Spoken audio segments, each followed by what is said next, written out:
Hello दोस्तों, कैसे हैं आप सब। उम्मीद करता हूँ आप सब अच्छे होंगे, स्वस्थ होंगे, मस्त होंगे। दोस्तों, कहानी की दुनिया मोरल स्टोरी में आप सबका बहुत बहुत स्वागत है। आज कहानी की दुनिया में आपके लिए लेकर आए हैं जादुई हथौड़े की कहानी। ये बहुत ही अच्छी कहानी है दोस्तों, आपको सुनकर बहुत अच्छा लगेगा।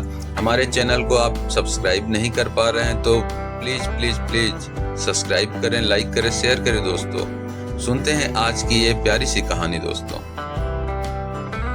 मनसा गांव में एक लोहार रामगोपाल रहता था।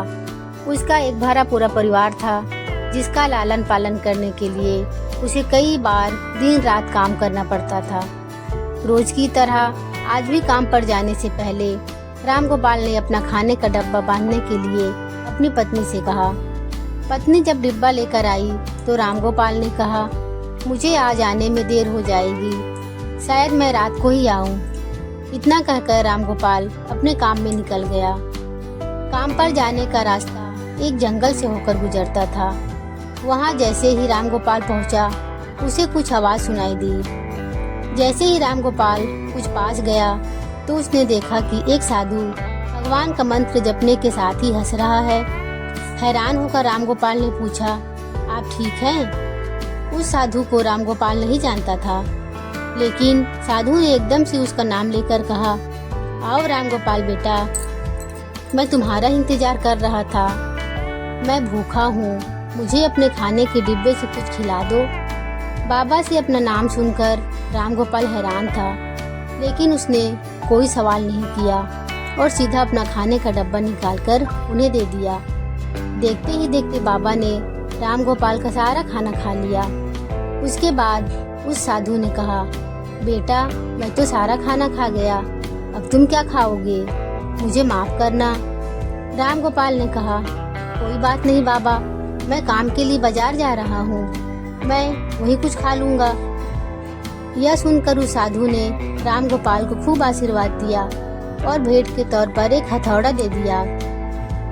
रामगोपाल ने कहा, आपका आशीर्वाद काफ़ी है, मैं इस हथौड़े का क्या करूँगा, इसे आप ही रखिए। साधु ने जवाब देते हुए कहा, बेटा, यह मामूली हथौड़ा नहीं है, यह जादुई हथौड़ा है जो मेरे गुरु ने मुझे दिया था और अब मैं तुझे दे रहा हूँ, क्योंकि तुम्हारा दिल साफ है। इसका इस्तेमाल अच्छे कामों के लिए ही करना और किसी दूसरे के हाथ में इसे कभी मत देना। इतना कहकर वह बाबा वहाँ से अदृश्य हो गए। रामगोपाल अपने हाथों में हथौड़ा लेकर बाजार काम करने के लिए चला गया। औजार बनाने से पहले उसके दिमाग में आया कि आज इसी हथौड़े से लोहा पीटता हूँ। जैसे ही उसने लोहे पर हथौड़े से चोट मारी, वो सीधा औजार बन गया। दूसरी चोट में लोहे के बर्तन बन गए। रामगोपाल समझ गया कि यह सही में जादुई हथौड़ा है। वो जो बनाने की सोच के साथ लोहे पर चोट मारता, लोहा सीधा वही बन जाता। जादुई हथौड़े की वजह से रामगोपाल का काम जल्दी खत्म हो गया और वो अपने साथ ही उस जादुई हथौड़े को घर ले गया।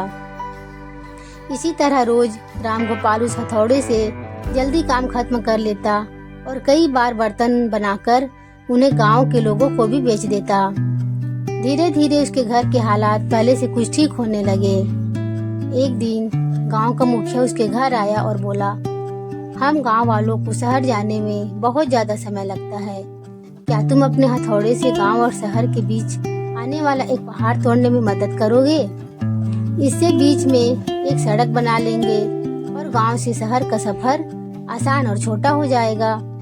मुखिया की बात सुनकर गोपाल ने उस जादुई हथौड़े से उस पहाड़ को तोड़ दिया। मुखिया और गांव के लोग बहुत खुश हुए और उसे खूब शाबाशी दी। पहाड़ तोड़ने के बाद घर लौटते समय लोहार के मन में हुआ कि इस जादुई हथौड़े से मेरा काम जल्दी हो जाता है, लेकिन कुछ फायदा तो हो ही नहीं रहा है। इसी सोच में डूबे हुए लोहार घर जाने की जगह दुखी होकर जंगल की तरफ चला गया। उस जंगल में वही साधु बाबा लोहार को दोबारा दिखा। लोहार ने उन्हें अपने मन की सारी बातें बता दी। साधु ने कहा, इसका उपयोग सिर्फ औजार और बर्तन बनाने व पहाड़ तोड़ने तक सीमित नहीं है। इससे तुम अपने मन का कुछ भी बना सकते हो और किसी भी कठिन चीज को आसानी से तोड़ सकते हो। रामगोपाल ने अच्छे से साधु बाबा से उस जादुई हथौड़े को इस्तेमाल करने का तरीका सीखा। उसके बाद रामगोपाल ने बहुत धन कमाया। आज रामगोपाल एक अमीर आदमी बन गया है और भी वो जब भी जरूरत महसूस होती है उस हथौड़े का इस्तेमाल कर लेता है। बच्चों, कहानी से सीख, चाहे कोई वस्तु हो या दिमाग, इनका इस्तेमाल पूरी तरह से करना चाहिए। साथ ही अपने पास मौजूद सामान का मोल समझना जरूरी है। व्यर्थ हताश होने से काम नहीं बनता। दोस्तों, कैसी लगी आज की ये कहानी? उम्मीद करते हैं आपको बहुत अच्छी लगी होगी और इस तरह का अच्छे कहानी सुनने के लिए हमारे चैनल को जरूर सब्सक्राइब कर लें दोस्तों। फिर मिलते हैं अगली कहानी के साथ, तब तक के लिए बाय दोस्तों।